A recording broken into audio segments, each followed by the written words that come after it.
안녕하세요. 성형학개론 아이디병원의 박상훈 원장입니다.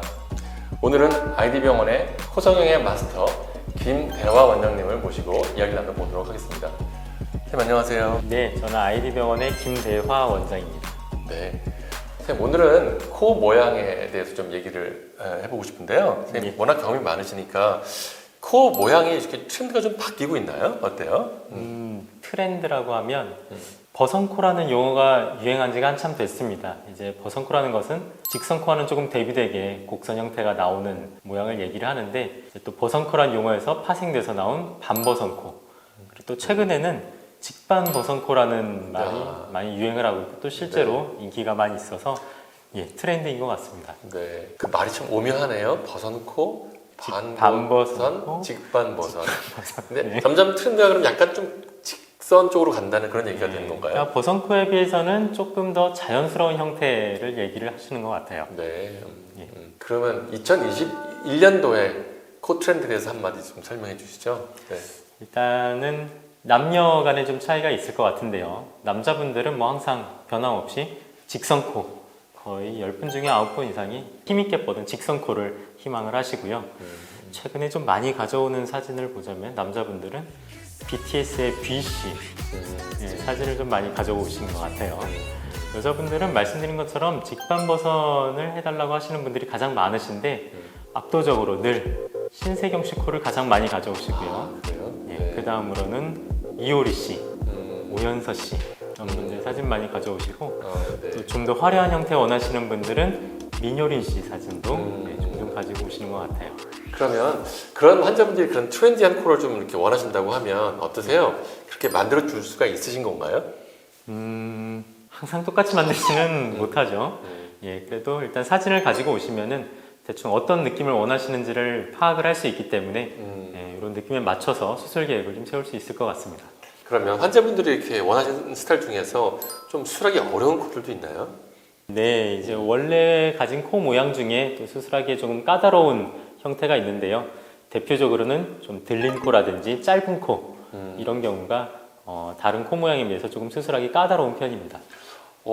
글쎄요. 그런 코가 특별히 수술하기 어려운 이유가 있나요?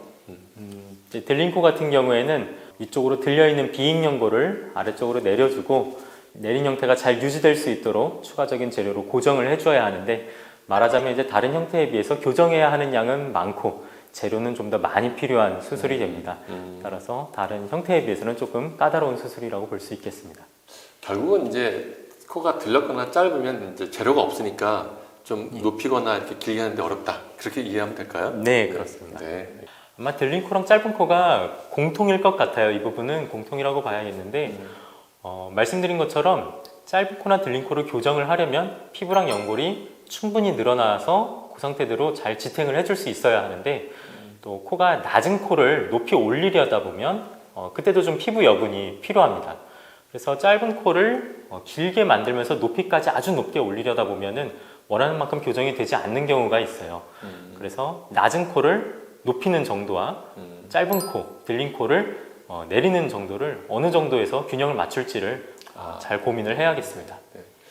그럼 말씀하시는 것처럼 짧은 코인데 너무 높게 한다거나 너무 길게 했을 때 그런 부작용들이 있을 수 있겠네요. 네, 아무래도 교정이 원하는 만큼 되지 않을 가능성이 높아요. 피부가 늘어날 수 있는 탄성에는 한계가 있기 때문에 그런 경우에는 적당히 균형을 잡아서 높이와 모양을 균형 있게 만드는 게 중요하겠습니다. 근데 만약에 정말로 환자분이 짧은 콘데도 너무 높여달라고 해서 높여놓으면 다시 짧아지나요? 너무 높이다 보면 사실 다시 들릴 가능성이 조금 있다고 봐야겠죠.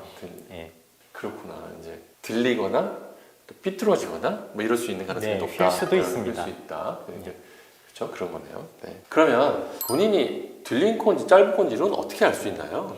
일단은 이론적으로는 비순각이라는 것이 있어요. 코 아래쪽에 비주와 윗입술을 이루는 각도를 비순각이라고 부르는데, 우리가 이상적인 비순각이라고 하면 남자분들은 90도에서 95도, 여자분들은 95도에서 105도 정도가 이상적인 각도라고 봅니다. 근데 사실은 비주 모양이 사람마다 다 다르고 또 윗입술이 돌출된 정도도 사람들마다 다르기 때문에 각도를 일괄적으로 적용하기는 어렵고요. 가장 직관적으로 쉽게 확인할 수 있는 방법이라면 본인이 정면에서 거울을 봤을 때 내 콧구멍이 남들보다 좀 많이 보이는 것 같다 싶으면 들림코라고 볼 수 있겠죠. 콧구멍이 원래는 안 보여야 정상인가요? 콧구멍이 아예 안 보일 수는 없는데 적당히 보이는 것이 제일 좋죠. 근데 들림코 같은 경우는 좀 남들보다 많이 보이기 때문에 네. 예쁘지 않은 모양이겠죠. 네, 네. 코 수술의 어려운 대표적인 케이스로 짧은 코나 들린 코를 말씀하셨는데 그 이외에도 또 좀 어려운 경우들이 있을까요? 들림코 외에도 좀 까다로운 경우라면은 많이 휜 코라든지 뼈대가 아주 넓은 코, 그리고 우리 흔히 복코라고 말하는 피부가 아주 두껍고 둥근 코 같은 경우에도 좀 추가적인 조작이 많이 필요하기 때문에 까다로운 경우라고 볼 수 있겠습니다. 그렇군요. 정말 좀 심했던 케이스. 아무래도 기억에 남는 경우는 이제 부축이 심하게 온 채로 10년 이상 오랫동안 지내오신 분들, 이제 이런 경우에는 부축은 점점 좋아지지 않고 나쁜 쪽으로 진행이 되기 때문에 이제 10년 이상을 그런 들창코 형태로 힘들게 살아오신 분들 같은 경우에는 수술이 힘들긴 하지만 또 들려있는 구축코를 원상태대로 복원을 해드리고 나면 의사로서도 굉장히 보람이 있고 환자분들도 굉장히 만족하시는